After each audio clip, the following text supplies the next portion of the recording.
आज आपल्याशी संवाद साधण्याचं प्रमुख कारण म्हणजे विधानसभेचे अध्यक्ष आदरणीय ॲडव्होकेट राहुल नार्वेकर साहेबांकडे जी सुनावणी सुरू आहे याच्यामध्ये उद्धव बाळासाहेब ठाकरे शिवसेनेकडनं कदाचित वेळ काढू धोरण हे अवलंबलं जातं आहे. कारण आज देखील एक अर्ज निवडणूक आयोगातल्या काही लोकांना सुनावणीसाठी बोलवावं असा त्यांच्याकडनं देण्यात आलेला आहे. आम्हाला लवकर न्यायाची अपेक्षा आहे. कारण आपण जर सुनावणीमध्ये बघितलं तर मुख्य प्रतोद ज्या पद्धतीनं त्या ठिकाणी उत्तरं देत आहेत त्याच्यातनं एकनाथ शिंदेसाहेब किती योग्य होते हे देखील पुढं आलेलं आहे. दुसरी महत्त्वाची गोष्ट जी कागदपत्रं दिलेली आहेत ती खोट्या पद्धतीची आहेत हे देखील तुमच्या लक्षात आलेलं आहे, महाराष्ट्राच्या जनतेच्या लक्षात आलेलं आहे. 22 तारखेला व्हीप केला म्हणून सांगतात 22 जून 2022ला आणि रेकॉर्डवर 23ला ईमेल केला असं दाखवत आहेत. त्याच्यामुळं शिंदेसाहेबांनी उठाव केल्यापासून एकमेव शिंदेसाहेबांना बदनाम करण्याचं काम या सगळ्या लोकांनी केलं होतं. परंतु या सुनावणीतनं अनेक प्रश्न हे आता महाराष्ट्राच्या जनतेसमोर आलेले आहेत. आमची सगळ्यांची विधानसभेच्या अध्यक्षांकडे ही मागणी राहणार आहे की मुख्य प्रतोद असतील किंवा अन्य त्यांचे काही प्रमुख लोक असतील यांनी जे काही कागदपत्र या ठिकाणी सादर केले त्याची पूर्ण सखोल चौकशी झाली पाहिजे. त्याच्यातले किती कागद खोटे आहेत हे देखील महाराष्ट्राच्या जनतेसमोर आलं पाहिजे. आणि एवढंच नाही, या सगळ्यांचे मोबाईल असतील, लॅपटॉप असतील, याचे फॉरेन्सिक तपासणी झाली पाहिजे. आणि त्याच्यातनं देखील महाराष्ट्राच्या जनतेला कळलं पाहिजे की कशा पद्धतीनं खोटं हे विधानसभेच्या अध्यक्षांकडे सादर केलं जातं आहे. मला असं वाटतं की त्यांच्याकडे खोट्या गोष्टी सादर करणं, खोटं बोलणं याचा अर्थ सुप्रीम कोर्टाच्या आदेशाला देखील हरताळ फासल्यासारखं आहे, सुप्रीम कोर्टाचा देखील अवमान आहे. आणि म्हणून सगळ्या चाललेल्या सुनावणीच्या गोष्टी ह्या महाराष्ट्राच्या जनतेला कळत आहेत. या संपूर्ण याच्यातनं एवढीच विनंती आमची सगळ्यांची आहे की निकाल हा लवकर लागला पाहिजे. लवकर निकालाच्या प्रतीक्षेमध्ये आपण आहोत. परंतु आजच्या अर्जानं अशा पद्धतीची जाणीव आम्हाला झालेली आहे की विधानसभेच्या अधिवेशनामध्ये देखील ही सुनावणी लागली पाहिजे नागपूरमध्ये. त्याचा विपरीत परिणाम हा विधानसभेच्या सभागृहावर झाला पाहिजे, विपरीत परिणाम हा कामकाजावर झाला पाहिजे.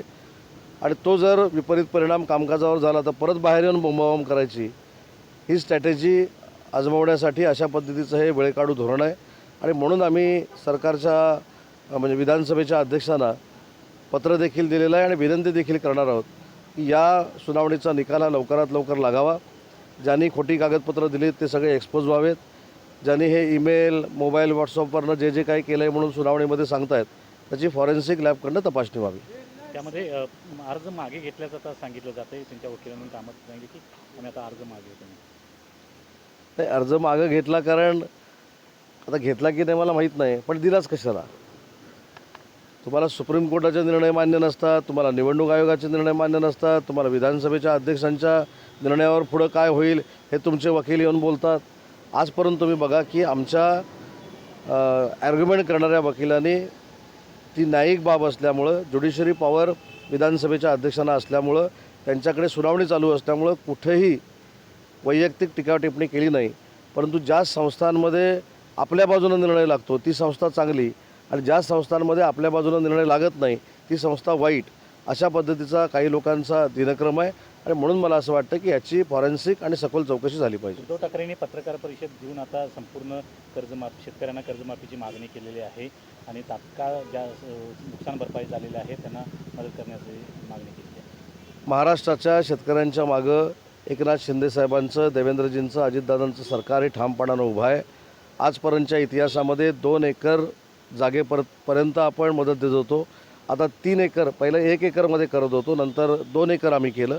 आता 3 एकर करण्याचा प्रस्ताव एकनाथ शिंदेसाहेबांनी पुढं आणलेला आहे. अवकाळी पावसाला कधीही मदत मिळत नव्हती, ती देखील देण्याचा निर्णय एकनाथ शिंदेसाहेबांच्या नेतृत्वाखाली झालेला आहे. अनियमित पाऊस पडतो त्याला देखील मदत देण्याचा निर्णय झालेला आहे.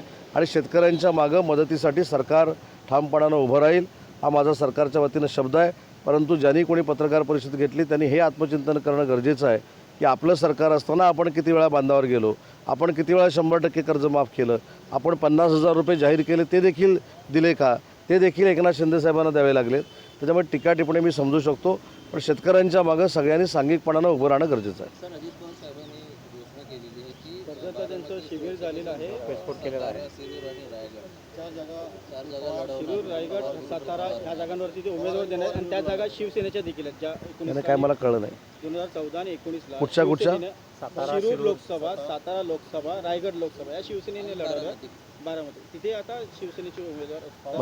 मला असं वाटतं की स्वतःच्या पक्षाच्या कार्यशाळेमध्ये एखादी गोष्ट जाहीरपणानं त्यांनी सांगितलं ते स्वतः मुख्यमंत्र्यांशी आणि देवेंद्रजींशी चर्चा करतील. जागा किती सोडायच्या, कोणाला सोडायच्या, कुठच्या सोडायच्या हे तिघंजण बसून ठरवणार आहेत. त्याच्यामुळे मला असं वाटतं की याच्यावर मी भाष्य करणं योग्य नाही. योग्य वेळी तिघही नेते बसतील आणि योग्य ते जागा वाटप होईल. त्याचबरोबर अजित पवारांनी एक गौप्यस्फोट केलेला आहे की जे शरद पवारांनी जो राजीनामा दिलेला होता ते केवळ नाट्य होतं आणि शरद पवार यांनीच जितेंद्र आव्हाड आणि कार्यकर्त्यांना राजीनामा मागण्यासाठीच प्लॅन आखला होता. नाही, या सगळ्या त्यांच्या वैयक्तिक पक्षाच्या घडामोडी आहेत आणि त्याच्यावर मी बोलणं उचित नाही. आता त्यांच्याकडे जो गौप्यस्फोट होता त्यांनी केलेला आहे, त्याच्यातली पूर्ण माहिती माझ्याकडे नसताना मी बोलणं म्हणजे एखाद्या त्यांच्या पक्षामध्ये लुडबुड करण्यासारखं आहे. त्यांनी त्यांच्या पक्षाची भूमिका मांडलेली आहे आणि ती महाराष्ट्राच्या जनतेला कळलेली आहे.